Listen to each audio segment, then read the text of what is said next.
Miren, en su compromiso por revalorar la función de la policía capitalina, el gobierno de la ciudad anunció mejoras a sus condiciones laborales, con lo que los policías de la Ciudad de México recibirán un aumento salarial, serán dotados de más y mejores servicios médicos y se va a fortalecer la infraestructura de la corporación. Esto, entre otras mejoras. Veamos cuáles son.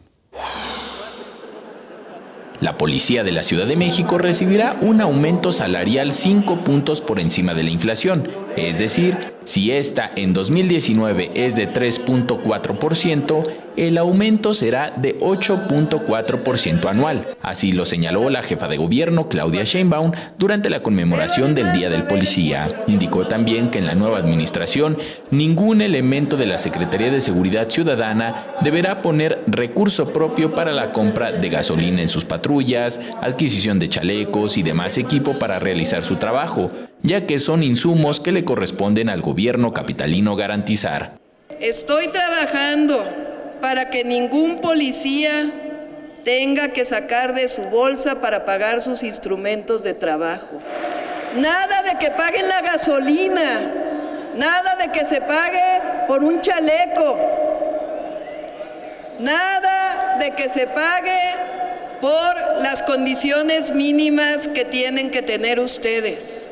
En cuanto al incremento salarial, Sheinbaum Pardo indicó que al terminar el sexenio el aumento real del salario llegará a 34%. Añadió que se revisarán las cajas de ahorro para mejorar las prestaciones sociales de los elementos. Se aumentará el apoyo para vivienda mediante el INVI y se otorgará por necesidad y por mérito, no por amiguismos.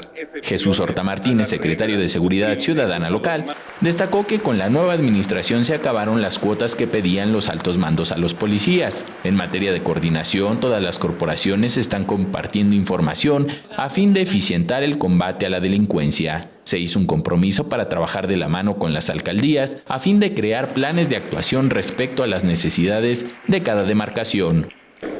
Por ello, los sectores policiales y cuadrantes deben organizar sus estrategias de operación atendiendo las recomendaciones y necesidades de las alcaldías. Las alcaldías son el nivel de gobierno más cercano a la población y debemos aprovechar el conocimiento que tienen respecto a la problemática de sus áreas geográficas en materia de seguridad.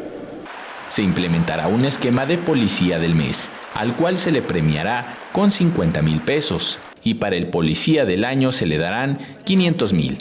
Recursos que saldrán de los apoyos que brinden las organizaciones civiles y la iniciativa privada. Con imágenes de Javier Cordero, Enrique Muñiz, 21 Noticias.